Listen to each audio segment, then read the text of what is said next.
Welcome to Blizzard Fire. We hope this video helps fire up your solution. You have permissions, so start by opening the Sharepoint site and navigating to the specific list you intend to change. Once on the list, click the gear icon and choose List Settings. Make sure to locate the Columns section immediately. If the column is part of a content type, note that here, because that affects where you edit it. Begin the change by selecting the exact column name in Columns so you can see current settings and understand constraints before editing. Select the column and click Edit to see whether Sharepoint permits changing the type. Some conversions are blocked. If allowed, change the type, adjust default and validation, then save.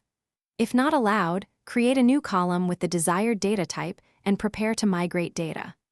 Once ready, use Quick Edit for small lists or Power Automate for bulk, controlled migration so you preserve values and formats. Make sure to test migration on a sub. After migration, update list views, list forms, Power Apps, and any calculated columns that reference the old field so everything displays correctly. Once you confirm that all records migrated as expected, either delete the old column or hide it to avoid confusion. Keep a backup copy briefly. Finally, verify permissions and run a few user tests. If you encounter conversion errors or missing values, restore the list from versioning or your backup. Then adjust your migration mapping and try again. Thanks for watching. If you found this helpful, don't forget to like and subscribe.